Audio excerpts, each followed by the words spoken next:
የደረሰብሽ ነገር ከባድ ነው፣ ግን እንደነገርኩሽ ነው፣ መደጋገም አያስፈልገውም። ልክ ብለሃል። መደጋገም አስፈላጊ አይደለም። እኔ ስለዚህ ጉዳይ ምንም ሳላቅ እናቴን በጣም ብዙ ነገር አድርገሻል። እኔም ልገልሽ እንዳልመጣው ታውቂያለሽ። ግን መምጣት ነበረብህ። እሱን ነው የምልሽ ቤቲ። አንቺ እናቴን ያደረግሻትን ነገር ለበቀል ከበቂ በላይ ነው። ምን ሆነች? ከሞት ያልተናነሰ በደል አድርሳችሁባታል። ግን ደግሞ አልሞተች። ይኸውልሽ ቤቲ፣ ከዚህ በኋላ ጸብሽ ከኔ ጋር ነው የሚሆነው። እናቴ ላይ ጭረት እንኳን ባይ ከአንቺ ራስ አልወርድም። አውቃለሁ። ስለዚህ በማሳደድ እና በመሳደድ ጊዜያችን አንጨርስ እያልኩሽ ነው ቤቲ። ከዚህ በፊትም ስታወሪ ዝም ያልኩሽ ሴት ነሽ ብዬ ነው። ከዚህ በኋላ ግን እናቴን መግደል አይደለም ማሰብ፣ በክፉ አይን ብታያት ከኔ ጋር ጥሩ ነገር አይፈጠርም።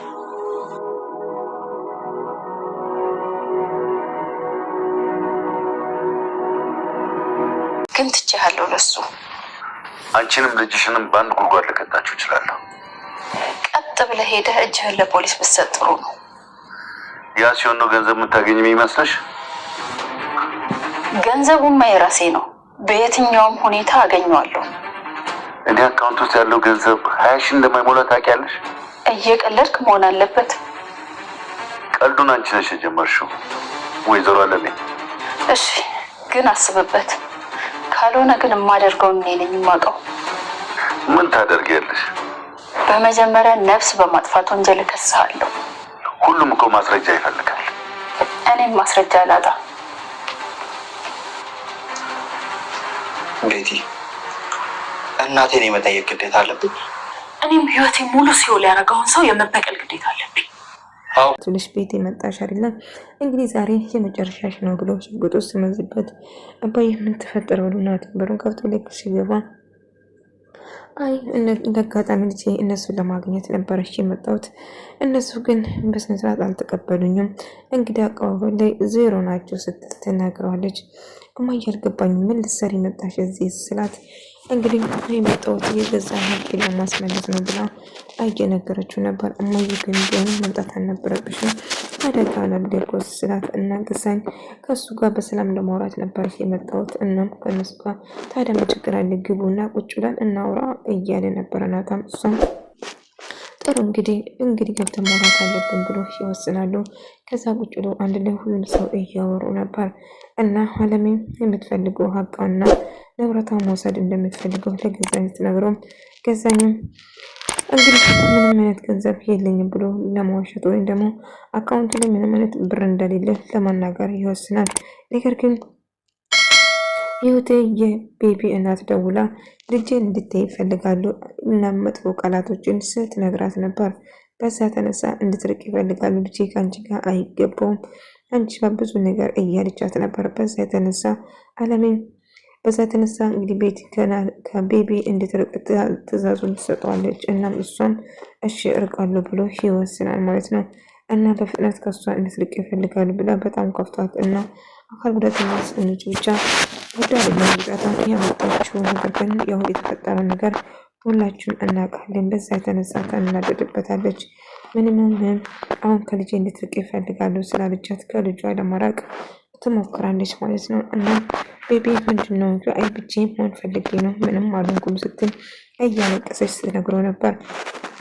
የተፈጠረው ነገር ካልነገርከኝ እኔ ወዴትም አልሄድም ስትለው ትነግረዋለች።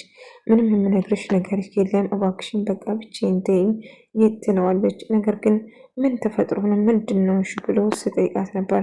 እናቱ ከሱ እንድትርቅና ከሱ አጠገብ መድረስ እንደሌለባትን ደጋግማ ስለነገረቻት በዛ የተነሳ እሷም እሱን ለማራቅ ትሞክራለች ማለት ነው። ነገር ግን ቤቢ ምን የተፈጠረው አላወቀም፣ ግራ ገባው። ምክንያቱም እየተፈጠረ ያለ ነገር ምን እንደሆነ አላውቅም፣ ግን ምንድነው ችግሩ ብላ ስትጠይቆ ነበር። እና ምንድነው የተፈጠረ ብላ ስትጠይቆም ለትነግረው ፈቃደኛ አይደለም።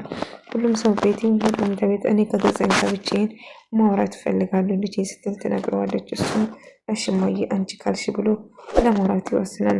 በቃ ጥሩ እኔም ቤቲን የማናገራት ነገር አለ ብሎ ናቲን ቤቲን ለማናገር እና አለሜን ገዛኝም መቼም እንደማትፈራው እና እሱን እስር ቤት እስክትከት ድረስ በጣም እንደቸኮለችም ጭምር እና ምንም ማስረጃ የለሽም ስላት በቂ ማስረጃ አለኝ አታስብ እያለችው ነበር። እናም እስር ቤት እሱን ማስገባት እንደምትፈልገውም ጭምር ለሰራ ስራ ዋጋ መክፈል እንዳለበትም ጭምር ስትነግረው ነበር። ነገር ግን ቤቲን እናቴን አንድ ነገር ቆለችና እናቴን አንድ ነገር የምታደርጊ ከሆነ እኔ ከአንቺ ራስ አልወርድም። ስለዚህ እባክሽን አርፈሽ ተቀመጪ፣ እናቴ ምንም ነገር እንድትሆንብኝ በጭራሽ አልፈልግም ብሎ ያስጠነቅቃታል። እሱም የፈለግከውን ነገር ማድረግ ትችላለህ፣ እኔ ከሆን በኋላ እና ቤቲ ገዛኝም የፈለግሽ ማድረግ ትችላለች። አካውንቴ ላይ 20 ሺህ ብር የማግኘት ገንዘብ ብቻ ነው አለ። እውነት ነው አትለኝም ሌላ የለህም እንዴ ስትለው ነበር። እና ገንዘቡን እንዳሸሸም ጭምር በደንብ ታውቀዋለች ማለት ነው። በዛ የተነሳ የፈለግኩን ማድረግ ትችላለህ፣ በቅርቡ ምን እንደማድረግ አሳያለሁ ጠብቀኝ ስትለው ትዝትበታለች። እሱም ደግሞ ምንም ነገር ልታደርግ እንደማችለው ይነግራታል። እሱም ምን ማድረግ እንዳለብኝ አብረን የምናይ ይሆናል። ስለዚህ እባክህ መጥፎ ነገር እንዳረግ እንግዲህ ምርጫ ካልሰጠኝ ምን እንደማረግ እኔ እኮ ገዘኝን ምንም አታመጭም ስላት እኔ ምን ያህል ድረስ እንደምጓዝ አለሜን ታውቀኛለች ስትል ትነግረዋለች። እና ናቲ ቤቴንም በጭራሽ እናቴ አጠገብ እንዳደርስና እናቴ አውስተሳታ ሊሆን ይችላል መጥፎ ነገርም አድርጋ ሊሆን ይችላል። ነገር ግን በጭራሽ እናቴ ስታስከፋት ድጋሜ ላይ አልፈልግም ብሎ ይነግራታል። እና እባክሽ እየለመንኩሽ ነው እናቴ አንድ ነገር ከሆነች ያን ጸጉር ዘለላ ብትወድቅ እንኳን ብትነካየት እንኳን መቼም እንደማይፋታ ይነግራታል። በቃ አስፈራራኝ ማለት ነው ትሰማኛለህ? እኔ ማስፈራራት በጭራሽ አትችልም ስትለው ነበር። እሱ ምን ያህል ድረስ እንደሚል አንቺን በደንብ ታውቂኛለሽ። እኔ አንድ ነገርን ካሰብኩና ከፈለግኩ ምን ያህል ድረስ መጓዝ እንደምችል አንቺም ጠንቀሽ የምታውቂኝ ይመስለኛል። ስለዚህ እባክሽ መጥፎ ነገር እንዳረገሽ አትገፋፊኝ እያለችው ነበር። እና እሱም ደግሞ እንግዲህ ፈለግሽው ማድረግ ትችያለሽ ይላታል። ስለዚህ እባክሽ እናቴን አጠገብ እንዳትደርሺ እየለመንኩሽ ነው ብሎ ይነግራታል። በኋላ አልነገረኝም እንዳትዪ እናቴ አንድ ነገር ከሆነች ከአንቺ ራስ አልወርድም ብሎ ይዝትባታል ማለት ነው። እሷም የፈለግከውን ማድረግ ትችላለህ፣ እኔ መቼም አንተን ልፈራ አልችልም ትነውና ትነግረዋለች። እና እሱን አብረን የምናየው ይሆናል ፈራም አልፈራም አብረን እናያለን ብላ ትነግረዋለች ማለት ነው። እና በዛም የልኩ ልኳን ይነግራትና ጥሏት ይሄዳል ማለት ነው። እና ከአሁን በኋላ አለሜ አጠገብ እንዳይሽ አልፈልግም እባክሽ ብሎ ይስትበታል። እሷም እሱን አብረን የምናይ ይሆናል ብላ ትነግረዋለች። እሱን አያለው ነገር ግን በጭራሽ እናቴ አጠገብ እንድደርሺ አልፈልግም ብሎ ይነግራታል። እና አለሜና ልጄ እንድብላን ልጇን አንጠልጥላ ይዛት ትሄዳለች። ናቲ የመጨረሻ እጅግ በጣም ይናደዳል። አለሜ አንድ ነገር ብትሆኝ እኔ ቆም ሊሆን እችላለሁ ምን አለኝ ለምን እንደዚህ ያደረግሽው አለሜ ብሎ ይነግራታል። ልጄ ምንም እኮ አላደረግኩትም ምን ተፈጠረ ብላ ስትጠይቀው ነበር። አይ ቢሆንም እኮ አለሜ እንደዚህ ማድረግ አልነበረብሽም ለምን እንደዚህ ያደረግሽው አሁን ምንድን ነው የሚፈጠረው ብሎ ሲጠይቅ ነበር። ልጄ ቆይ ምን ማድረግ እንዳለብኝ አንተ እየጠየቁ መሄድ አለብኝ እንዴ? ስለዚህ እባክህን ተወኝ እያለችው ነበር። አለሜ እየተፈጠረ ያለ ነገር ቆይ ለምን አትረጂም? ከባድ ችግር ውስጥ እንደሆነ ሁሉ ነገር ታውቂያለሽ፣ ግን እባክሽን እኛውን ነገር አታድርጊ እያላት ነበር። እና ናቴን እባክህን የማደርገው ነገር በደንብ ጠንቅቄ አውቀዋለሁ፣ ስለዚህ አታስጨንቀኝ ትለዋለች። እና እባክሽን የመሆን ነገር አታርጊ እናቴን እንድትጎጂ እኮ ስለማልፈልግ ነው እባክህን እላታል። እሷም እሺ በቃ ምንም አታስቢ እኔ ምንም ነገር አልሆንም ስል ይነግራታል። ቢሆንም ግን ጥሩ ስሜት እየተሰማኝ አይደለም እያላችሁ ነበር። ቢሆንም አንድ ነገር ማድረግ አለብን ስትልም ትናገራለች።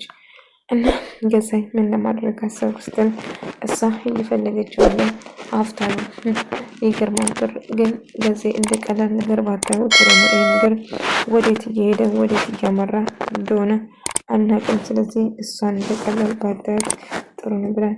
አይ እባክሽ ምን እንዳመጫልሽ ምንም ነገር ልታመጣ እኮ አትችልም እያላት ነበር። አይ ገዜ ምንም አታመጣም ብለን ሽላ ማለት እንኳን የለብንም ምን እንደምታመጣ ምን እናውቃለን ብሎ ይነግራታል።